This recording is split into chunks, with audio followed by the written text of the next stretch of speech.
At dawn, when the forest should be at its most readable, shadows are supposed to tell the truth.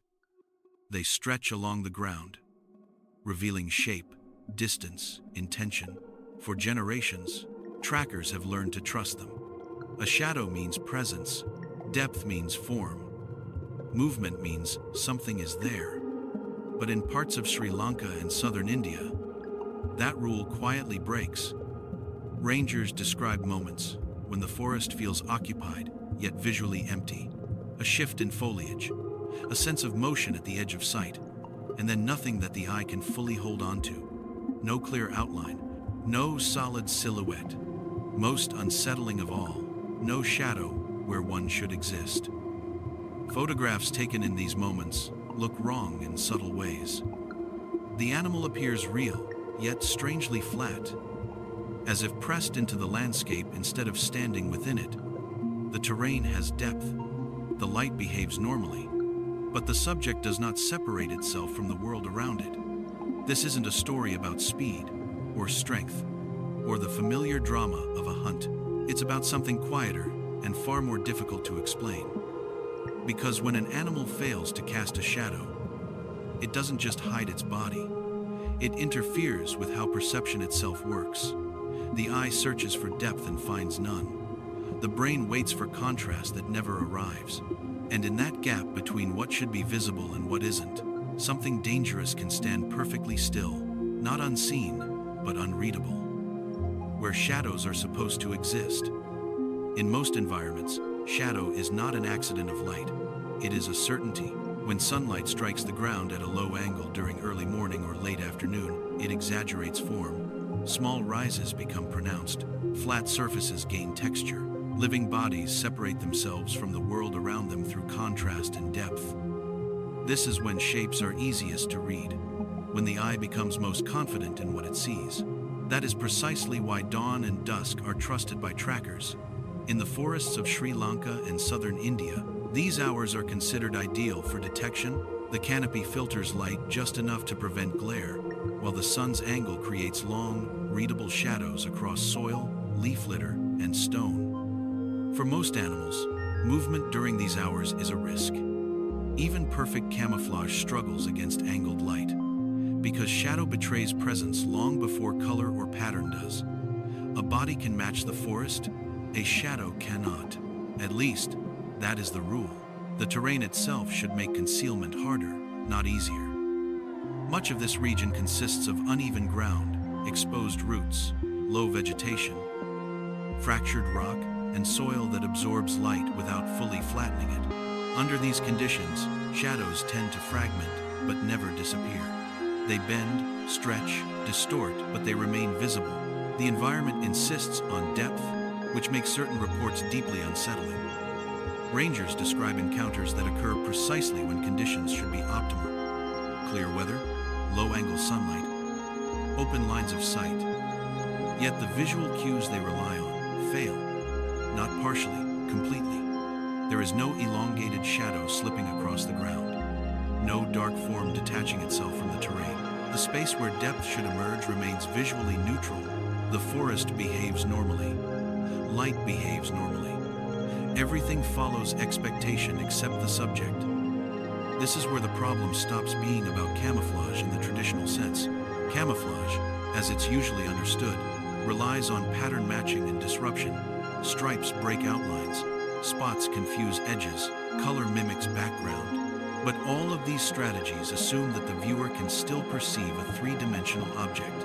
They confuse recognition, not existence. Shadow is different. Shadow tells the eye that something occupies space. Remove it, and the brain loses one of its primary tools for interpreting reality. Human vision does not function as a camera. It is predictive. The brain constantly fills gaps based on assumptions: light from above, gravity pulling forms downward, objects casting shadows consistent with their shape and distance. When those assumptions are violated, perception hesitates. That hesitation is measurable. Studies in visual cognition show that when shadow cues are absent or inconsistent, the brain delays classification. It cannot immediately decide whether what it is seeing is an object, a texture, or an illusion. In natural environments, this delay can last just fractions of a second, but for a predator or prey, that fraction is decisive. In these forests, the light itself becomes complicit. At low angles, sunlight skims surfaces rather than striking them directly. This normally enhances relief, but it also creates a narrow margin, where reflectivity, absorption, and surface orientation interact in complex ways. Materials that absorb more light than they reflect can reduce contrast to the point where shadow edges soften or dissolve entirely. Under the right conditions, depth doesn't disappear dramatically. It simply fails to announce itself. This is why photographs of these encounters feel unsettling rather than shocking. Nothing obvious is missing. The image is not blurred. The exposure is correct. Yet the subject lacks separation from its surroundings. The animal appears present but visually unresolved, as if the image itself refuses to commit to what it contains. For trackers trained to read terrain like text, this creates a unique problem. You cannot follow what you cannot outline. Without shadow, there is no anchor point, no reliable indicator of distance, posture, or movement direction. The forest stops being a map and becomes a flat surface filled with noise. And crucially, this failure does not require the animal to move. If the environment denies depth cues, stillness becomes almost absolute concealment. The predator does not vanish by leaving. It vanishes by remaining. This is not invisibility. It is perceptual erasure, which raises an uncomfortable question. If these forests reliably generate conditions where shadow, a fundamental law of visual interpretation, can be weakened or nullified, then any animal capable of exploiting that gap would gain an advantage far beyond coloration or speed. It would gain access to the blind spot of the human mind. And once perception fails at that level, tracking becomes guesswork. Encounters turn into anecdotes. Evidence feels incomplete. The forest keeps its secret not by hiding it, but by making it unreadable. When depth disappears, human vision is built on shortcuts. The eye does not measure distance directly. It infers it. Depth is assembled from cues, overlapping shapes, relative size, motion, and most importantly, shadow. When these signals align, the brain constructs a stable, three-dimensional scene without effort. We do not notice the process because it usually works flawlessly, until it doesn't. In the forests where these encounters occur, depth does not vanish suddenly. It thins. The world remains visible, but the hierarchy of foreground and background collapses. Objects stop announcing their position in space. What should stand out instead dissolves into continuity. This is most pronounced at low sun angles. When light arrives almost parallel to the ground, it exaggerates texture only if surfaces reflect it unevenly. If a surface absorbs light efficiently, especially across a narrow wavelength range, the contrast that creates visual separation weakens. Edges blur, forms lose priority. The brain hesitates, unsure where one object ends and another begins. For most animals, this works against concealment. Fur, muscle, and bone create natural irregularities that catch light and cast micro shadows. Even perfect coloration fails when the body's volume gives it away. Depth insists on being seen, but some surfaces behave differently. Wildlife biologists studying visual ecology note that certain natural materials do not reflect light evenly. Instead of bouncing illumination back toward the viewer, they scatter it laterally or absorb it altogether. Under these conditions, surfaces appear flatter than they physically are. They retain color but lose dimensional authority. The result is subtle and deeply misleading. In photographs taken during reported encounters, the background retains depth cues. Trees cast shadows. Rocks reveal contour. Leaves overlap in readable layers. Yet the animal itself does not participate in this visual economy. It appears attached to the scene rather than embedded within it, as if it belongs to a different optical layer. This is not an artifact of poor focus or motion blur. The surrounding environment is crisp, only the subject refuses depth. Cognitive scientists describe this phenomenon as figure ground failure. The brain cannot cleanly separate subject from background because the expected signals do not agree. Color suggests presence, shape suggests volume, but the absence of shadow undermines both. The mind stalls, waiting for confirmation that never arrives. In controlled experiments, similar conditions cause observers to misjudge distance, size, and even existence. Objects without reliable shadow cues are perceived as closer than they are, or sometimes not recognized as objects at all. They register as texture, not form.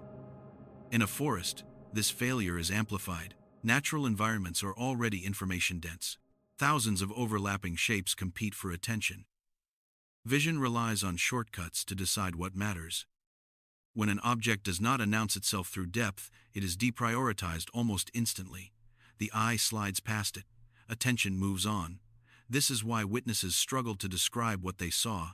They recall movement without trajectory, presence without outline, a moment of certainty followed by immediate doubt.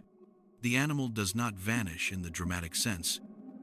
It simply loses status as a distinct entity in the visual field. For predators, this is not just concealment, it is dominance over perception. A leopard does not need to outrun or overpower vision, it only needs to delay it. A fraction of a second where recognition fails is enough to close distance or remain undetected. In hunting scenarios, this delay is lethal. What makes this unsettling is that the advantage does not require constant motion. Stillness becomes more effective than speed. The body remains present, but perception refuses to lock onto it. The animal occupies space without triggering alarm. This creates a dangerous asymmetry. The forest sees the observer. The observer does not fully see the forest, and within that imbalance, the usual rules of encounter break down. Tracking relies on continuity, on reading what was, what is, and what moved where. When depth disappears, continuity collapses. The visual narrative fragments. What remains is not emptiness, but uncertainty, and uncertainty, in a predator's territory, is rarely accidental. The leopard that refuses depth. Only after perception fails does the subject become clear. The animal involved in these encounters is not unknown. It is not rare. It does not belong to myth or rumor. It is the same leopard that appears in field guides, conservation reports, and camera trap footage across South Asia. And yet, in certain conditions, it behaves optically unlike itself. Sri Lankan leopards and their counterparts in southern India are already distinct within their species. They are stockier, adapted to dense terrain, and more comfortable navigating low visibility environments than many African populations. Their coloration, golden yellow coats, patterned with dark rosettes, has long been understood as classic camouflage, optimized for broken light and foliage. But camouflage alone does not explain what witnesses describe. In documented encounters during early morning and late afternoon, the leopard does not simply blend into the background. Its pattern remains visible, its color is still there. What disappears is not contrast, but dimensionality. The animal's body fails to separate from the environment in space. Photographs taken under these conditions reveal the same anomaly. The leopard's outline is present, but the usual cues that give it volume are muted or absent. Muscles do not cast clear relief, limbs appear visually compressed, the body reads as a surface rather than a form. Importantly, this effect does not occur at all times. Under overhead light midday sun, the same animal regains depth. Shadows return. The leopard becomes readable again, its mass and posture unmistakable. This suggests the phenomenon is conditional, not inherent in visibility. Something about the interaction between light angle, environment, and the animal's surface properties is essential. This distinction matters. If the leopard were truly lacking shadow in all conditions, the explanation would likely be anatomical anomaly or photographic illusion. But the fact that the effect appears selectively points toward an adaptive interaction rather than a defect. Field biologists reviewing footage from camera traps have noted similar inconsistencies.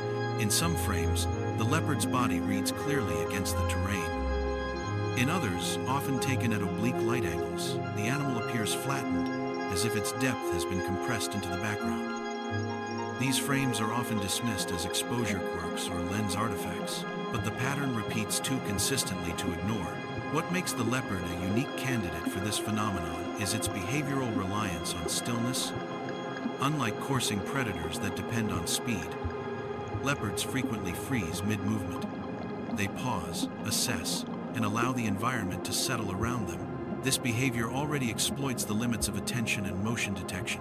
If, during these pauses, the leopard also reduces its visual depth signature, the effect compounds. Stillness removes motion cues. Low-angle light weakens shadow cues. The animal becomes perceptually ambiguous, not absent, but unresolved. To the human observer, this ambiguity is deeply destabilizing. The mind expects predators to announce themselves through presence, through weight, outline, dominance over space. When that expectation is violated, recognition falters. Witnesses describe seeing something before realizing what it was, often too late to reconstruct the moment accurately. This is why accounts vary. Some rangers insist the animal was fully visible yet impossible to track with the eye. Others describe it as appearing suddenly without approaching. A few report the unsettling impression that the leopard had been there all along, unnoticed until it chose to move. These contradictions do not necessarily imply unreliable testimony. They point to a shared perceptual failure occurring under specific conditions. The leopard does not need to vanish, it only needs to stop behaving like an object. In visual ecology, objects are defined by contrast, boundaries, and depth. Remove one of these pillars, and classification weakens. Remove two, and recognition collapses. In low-angle forest light, a motionless leopard may remove all three. What remains is a presence that does not fully register as a threat until it does. This reframes the question entirely. Rather than asking whether the leopard lacks a shadow, the more accurate inquiry becomes whether, under certain conditions, it ceases to function as a three-dimensional signal to the human visual system. If so, the animal is not breaking the laws of light. It is exploiting the assumptions of perception. The fur that absorbs light. To understand how depth can fail, attention has to move closer away from behavior and toward surface. Because light does not interact with animals uniformly, it is shaped, redirected, and sometimes quietly consumed by what it touches. In big cats, fur is not merely insulation or coloration. It is a complex optical interface. Each hair has length, curvature, and microstructure that determines how light behaves when it arrives. Some wavelengths are reflected, others are scattered sideways. A portion is absorbed entirely, converted into heat rather than returned to the eye. In most mammals, this process still leaves enough reflected light to define form. Muscles create subtle relief. Hair direction produces microshadows. Depth survives. But not all fur behaves the same way. Researchers studying light absorption in animal coats have found that darker pigments, particularly those rich in eumelanin, do more than darken color. They reduce reflectance across a broad range of angles. Instead of bouncing light back toward the source, these surfaces trap it within layered structures. Under direct overhead light, this effect is less noticeable. Light strikes from above. Shadows fall downward, and the body's volume is clearly outlined. At low angles, however, everything changes. When sunlight skims across the forest floor, the difference between reflection and absorption becomes decisive. Surfaces that reflect light return information to the viewer. Surfaces that absorb it simply go quiet. They stop contributing to depth cues. The leopard's coat, especially in populations adapted to dense, shaded environments, appears to sit closer to this absorption-heavy end of the spectrum. This does not mean the animal is black or featureless. Color remains visible, pattern remains intact, but the fur fails to create the subtle gradients that normally tell the eye where a surface curves or recedes. Without those gradients, the body loses dimensional authority. In effect, the leopard's surface stops acting like a three-dimensional object and starts behaving like a textured plane.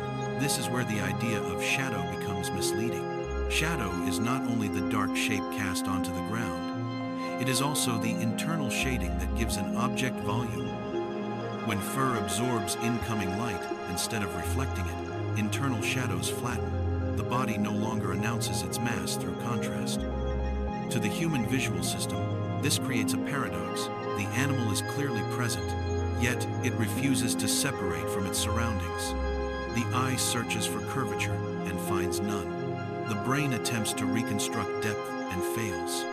Importantly, this does not require extreme adaptations or exotic biology. It only requires a combination of factors aligning at the right moment. Low-angle light, absorptive surface properties, a background with similar luminance, stillness. Leopards already provide the last condition naturally. They are ambush predators built around patience. They freeze, not because they must, but because it works. Their survival strategy depends on letting the environment do the work of concealment. If their fur further reduces visual feedback during critical lighting conditions, the advantage compounds. The animal does not need to outrun perception. It simply waits for perception to misfire. This reframes the phenomenon entirely. Rather than imagining a leopard that lacks a shadow, it becomes more accurate to imagine a leopard whose surface refuses to participate in the usual conversation between light and form. The environment speaks, the light behaves. The leopard listens and absorbs. From a distance, this creates the impression of absence. From up close, it creates something more unsettling, presence without dimensional warning. For prey, this delay is fatal. For human observers, it produces stories that feel incomplete, contradictory, and difficult to articulate. Not because something supernatural occurred, but because perception reached its limits, and once those limits are reached, the forest no longer needs to hide its predator. It simply lets light do the erasing. When stillness becomes invisibility, movement is usually the final confirmation. Even when camouflage works, even when color and pattern confuse the eye, motion tends to betray presence. A shifting outline, a displaced leaf, a change in rhythm. These are the signals the brain relies on when shape alone is uncertain. Leopards understand this instinctively. They are not pursuit hunters. They do not chase across open ground. Their strategy depends on timing, patience, and the ability to become part of the environment long enough for the environment to forget them. Stillness is not a pause between actions. It is an active state. In most animals, stillness only delays detection. The body remains readable in space, muscles tense, volume persists. Even frozen, the animal occupies attention once the eye lands on it. But when stillness coincides with weakened depth cues, the effect changes qualitatively. A motionless body without clear shadow does not register as a threat. It registers as background. This is the critical shift. In visual processing, the brain prioritizes change. Objects that do not move, do not cast reliable shadows, and do not contrast strongly with their surroundings, are rapidly deprioritized. They fall out of conscious attention, even if they remain within the field of view. This is not a flaw, it is efficiency. The brain evolved to ignore what does not demand response. In dense environments like forests, this filtering is aggressive. Without it, perception would overload. But predators can exploit this filtering if they learn to align themselves with its blind spots. Leopards already possess the behavioral foundation for this exploitation. Field observations consistently note how long leopards can remain immobile, sometimes for minutes at a time, while prey moves within visual range. During these periods, the animal does not hide in the conventional sense. It simply waits for attention to drift. When light conditions suppress depth cues, this waiting becomes more powerful. The leopard does not disappear because it leaves the scene. It disappears because the scene stops recognizing it as separate. This explains why some rangers report seeing a leopard only after it moves, even though they later realize it must have been present the entire time. The animal does not arrive. It resolves.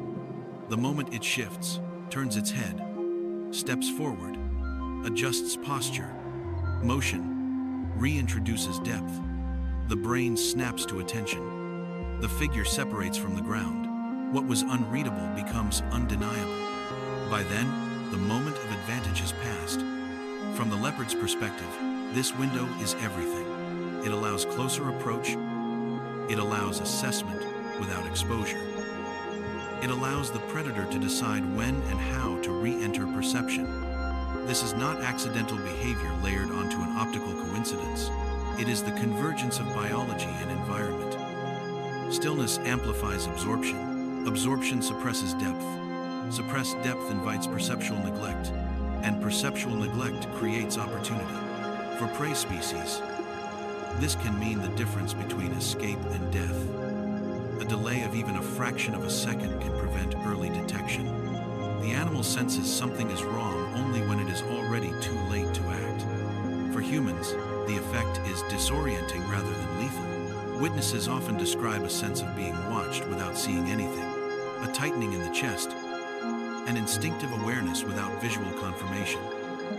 When the leopard finally reveals itself by moving, by turning, by stepping into clearer light, the reaction is delayed, surprise rather than immediate fear. This mismatch between instinct and perception is what makes these encounters memorable. The mind struggles to reconcile the feeling of presence with the absence of visual proof. Later recollections fill gaps, smooth contradictions, and attempt to reconstruct a narrative that makes sense.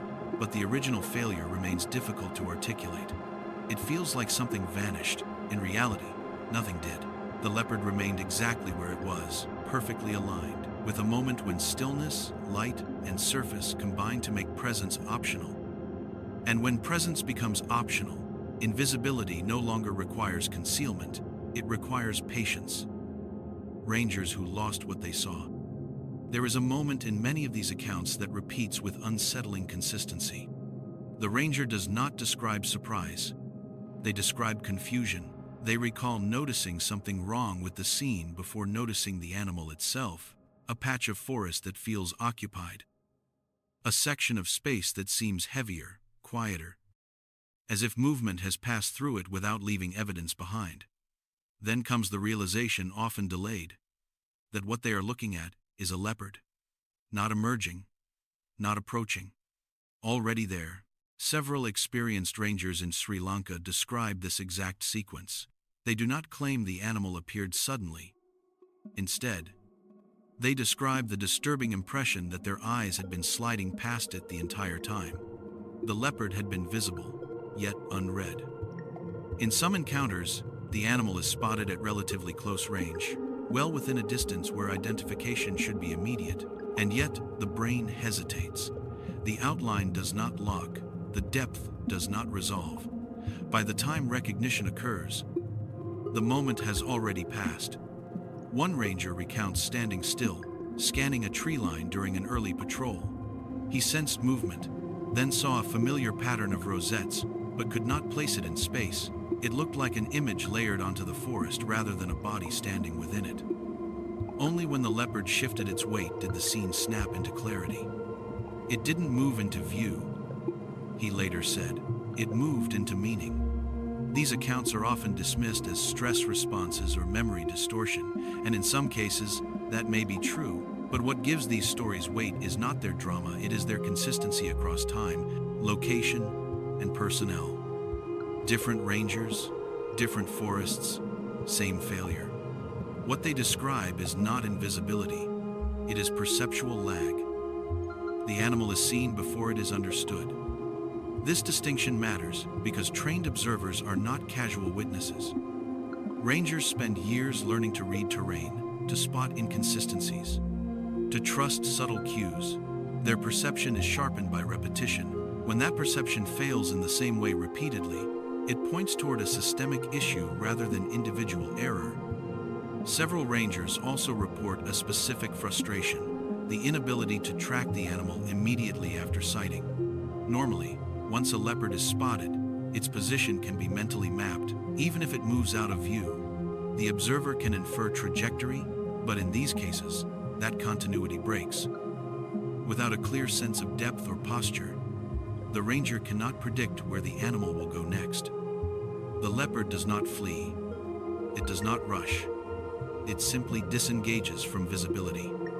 By the time tracking resumes, the animal has already chosen its exit, not through speed, but through timing. Some rangers describe this as the most unsettling aspect of the encounter. Not the danger, but the feeling that their training had been quietly bypassed.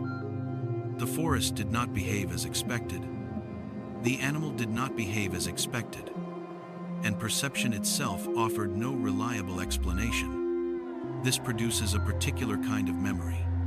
Unlike dramatic encounters filled with adrenaline, these moments linger as unresolved experiences. The mind returns to them not to relive fear, but to search for clarity. What exactly was seen? When did recognition occur? Why did the eye fail when conditions seemed ideal? These questions rarely find satisfying answers, because the failure was not in observation. It was in interpretation. The leopard did not exploit darkness or distance. It exploited a gap between sensation and understanding. A space where the eye delivers information, but the brain hesitates to accept it as real. In that gap, the animal remains unchallenged. And for those who encounter it, the forest becomes a reminder that even practiced perception has limits. Limits that certain predators may have learned to live inside. When tracking stops working, tracking assumes continuity. A body moves through space. It displaces air. It leaves traces visual, physical, or behavioral. Even when an animal vanishes from sight, its path can usually be inferred. Direction, speed, intention. The forest becomes a readable sequence rather than a collection of moments. But continuity depends on one fragile condition. The observer must first be certain of where the animal was. When depth perception fails, that certainty collapses. Rangers describe this breakdown in practical terms. After spotting a leopard under low-angle light, they struggle to answer basic questions. Was it standing or crouched? Facing toward them or away? How far back from the tree line did it actually stand? Without these anchors, prediction becomes impossible. Normally, even a brief sighting is enough to reconstruct movement. A shadow falling to one side suggests orientation. The position of limbs indicates readiness to move. The silhouette gives mass and balance. These cues allow the observer to extrapolate what happens next. In these encounters, those cues are missing. The leopard does not leave the frame cleanly. It does not cross from one readable space into another. It simply ceases to be locatable. Not because it disappears instantly, but because the mind never fixed its position with confidence in the first place. This is why tracking fails immediately. Without a clear sense of depth, the observer cannot tell whether the animal moved left or backward, forward or downward. Even when the leopard retreats into cover, the transition lacks clarity. There is no moment where presence turns into absence. Only a lingering uncertainty about where the animal actually was. This uncertainty infects every step that follows. Footprints become ambiguous. A disturbed leaf could belong to any number of movements. Sounds lose directional meaning. The ranger is forced to switch from reading a narrative to guessing at fragments. The forest stops behaving like a system and starts behaving like noise. From the leopard's perspective, this is the ideal outcome. The animal does not need to erase its trail completely. It only needs to prevent immediate interpretation. Delay is enough. By the time the observer attempts to reconstruct the scene, the critical window has already closed. This is especially effective in dense terrain. In open environments, loss of depth is inconvenient but temporary. Movement reasserts form. Distance is recoverable, but in forests where visibility is already limited, the absence of a reliable starting point makes recovery nearly impossible. The leopard's path dissolves into possibility rather than fact. Some rangers note that this effect is strongest when the animal moves slowly rather than quickly. Rapid movement reintroduces motion cues that the brain can latch onto. Slow, deliberate withdrawal maintains ambiguity. The leopard does not announce departure, it lets uncertainty persist. This challenges common assumptions about predator behavior. We often imagine stealth as speed or silence. But here, stealth is restraint. The refusal to resolve the scene. The choice to remain just below the threshold of interpretability for as long as possible. The leopard does not outrun the observer, it outweights them. This also explains why camera traps rarely capture the phenomenon clearly. Automated systems rely on motion and contrast. When neither is strong enough, the animal fails to trigger the system reliably or appears flattened and unremarkable in frame. The anomaly is dismissed as a technical issue rather than recognized as a biological interaction. Tracking, in its classical sense, depends on the assumption that animals behave like objects moving through space. But if an animal can temporarily avoid functioning as an object, if it can exist as pattern, without depth, then tracking loses its foundation. The observer is left with fragments instead of paths. And in that gap, the leopard is already elsewhere, moving through a forest that remains legible only to itself. Adaptation, or accident. At this point, the question can no longer be avoided. Is this phenomenon something the leopard uses, or something that simply happens to work in its favor? In evolutionary terms, not every advantage is designed. Some traits emerge without purpose and acquire value only when circumstances allow them to. Others are shaped slowly, refined over generations because they improve survival just enough to matter. The difference between the two is difficult to prove. Leopards did not evolve to confuse human perception. For most of their history, humans were not their primary concern. Any trait that alters how light interacts with their bodies would have emerged under pressure from prey, environment, and competition, not observers with binoculars. And yet, the advantage is real. If a leopard's coat absorbs light in a way that weakens depth cues, even marginally, that effect would favor ambush success. Prey animals also rely on depth and motion to detect threats. A delay in recognition, even a fraction of a second, could mean the difference between escape and capture. Under this interpretation, the phenomenon does not need to be perfect. It only needs to exist often enough, under the right conditions, to be selected for indirectly. A slight reduction in visual clarity at dawn and dusk would compound over time, especially in dense forests where these hours dominate hunting behavior. Alternatively, the effect may be entirely incidental. The leopard's fur may simply be optimized for thermal regulation, moisture shedding, or durability in humid environments. Light absorption could be a byproduct rather than a target. In this case, the disappearance of depth is not an adaptation, but a fortunate side effect, one that the animal's behavior later learned to exploit. Stillness would then act as the amplifier. Behavior does not require genetic change. It adapts quickly. If leopards that pause longer during low-angle light were more successful hunters, that behavior would spread regardless of why the visual effect existed in the first place. Biology would provide the condition, behavior would provide the timing. This distinction matters because it reframes intelligence. The leopard does not need to understand optics. It does not need awareness of shadow or perception. It only needs to learn when not to move. The environment handles the rest. From this perspective, the phenomenon becomes less mysterious but more unsettling. It suggests that nature does not need intention to produce effects that feel deliberate. Complex interactions can arise from simple rules layered over time. Light behaves consistently. Fur behaves consistently. Vision behaves predictably. Align them correctly, and perception breaks. The forest does not create invisibility. It creates moments where invisibility is permitted. Whether this is an evolved advantage or an accidental convergence may never be fully resolved. The conditions are too specific. The variables too intertwined. Field studies struggle to isolate optics from behavior, behavior from environment, environment from chance, But perhaps the question itself is misplaced. What matters is not why the leopard can do this, but that it can. Because if a common predator can intermittently erase its depth from perception without leaving cover, then visibility itself is less reliable than we assume. Presence does not guarantee recognition, and absence may be nothing more than a failure to interpret what is already there. The leopard does not break the rules of nature. It lives precisely where those rules become insufficient. System integration. Taken separately, each element of this phenomenon appears incomplete. Light behaves normally. The forest follows familiar ecological patterns. The leopard's anatomy shows no obvious anomaly. Human vision operates exactly as it was designed to, and yet, when these systems intersect, something unexpected emerges.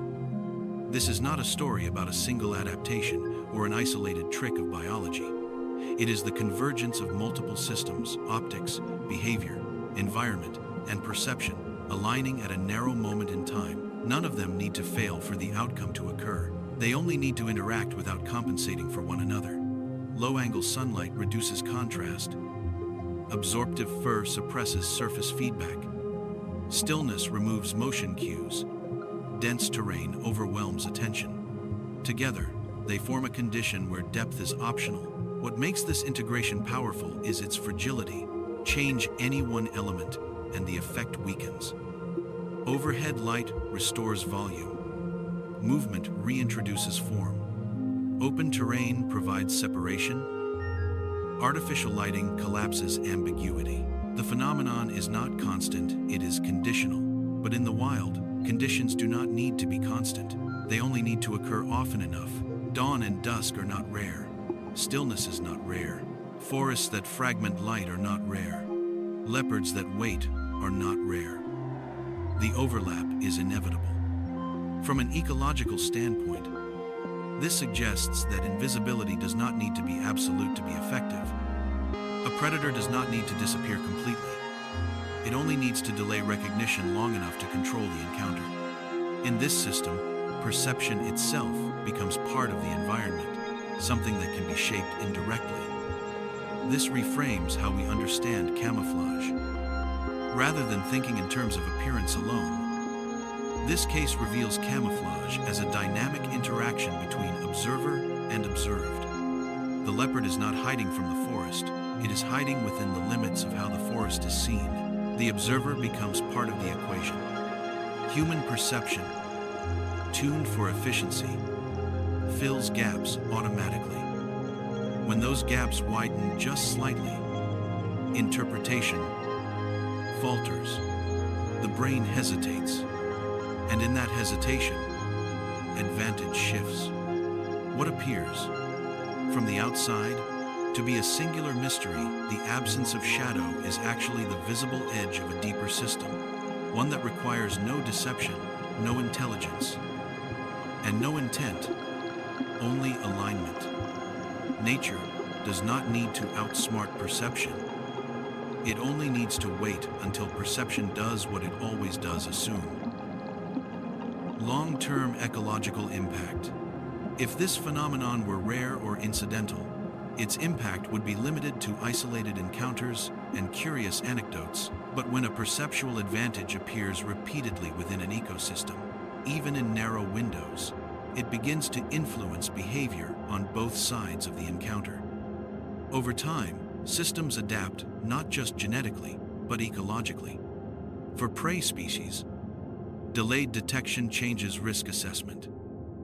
Animals that rely on early visual confirmation may fail to respond until a predator has already closed distance. This favors heightened sensitivity to non-visual cues, sound, scent, vibration. In environments where sight becomes unreliable, reliance shifts.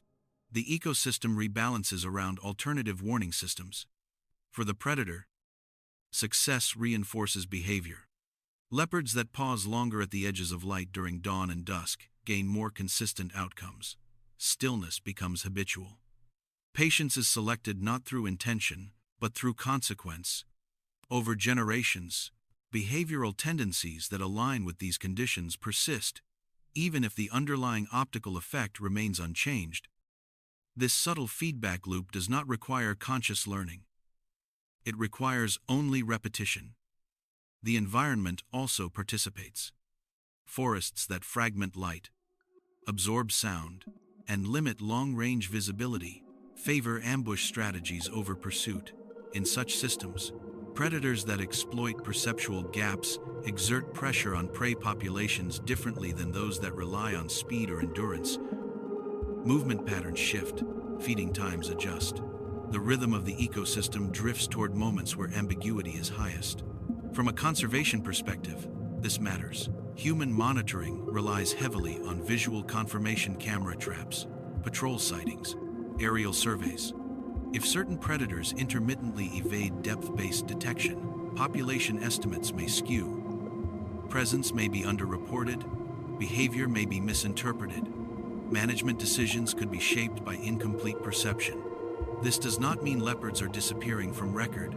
It means that our methods assume visibility as a constant, and in some ecosystems, it is not. More broadly, this phenomenon challenges a foundational assumption in wildlife observation, that seeing is knowing. If presence can exist without reliable recognition, then absence becomes a less certain conclusion. What is not observed may not be missing. It may simply be unreadable under the conditions we rely on most. This has implications beyond leopards. Any species whose surface properties, behavior, and habitat align with similar conditions could exploit the same gap. The effect may already be present elsewhere, unnoticed, dismissed as error or coincidence. Only when patterns accumulate do they begin to suggest something systematic. The long-term impact, then, is not invisibility. It is humility, a reminder that ecosystems do not reveal themselves fully on our terms. They operate within physical laws, biological constraints, and perceptual limits that do not always overlap cleanly with human observation. The leopard does not change the forest. The forest changes how the leopard is seen, and in that shift, the balance between predator, prey, and observer subtly reconfigures itself quietly, persistently, beyond easy measurement. In the end, nothing supernatural is required to explain what happens in these forests. Light behaves as it always has. Animals behave as they always have. Human perception works exactly as it was designed to, and still, something slips through. The leopard does not vanish because it bends reality. It vanishes because reality contains gaps, moments where form, light, and attention fail to align. In those moments, presence no longer guarantees recognition. What exists does not always announce itself. This is the uncomfortable truth behind the idea of the no-shadow leopard. It is not that the animal breaks the rules of nature. It is that nature does not prioritize being seen. If a predator can stand in plain sight and remain unreadable, then invisibility is not a rare gift. It is a conditioned one that emerges when environment and perception briefly fall out of sync. Which raises a final question worth sitting with. How many other animals are already doing this? Not hiding behind cover, not fleeing into darkness, but existing just beyond the limits of how we interpret the world. If perception defines reality, then every blind spot is a doorway, and somewhere in the forest, something is already standing inside it, waiting for the moment when you look and still fail to see.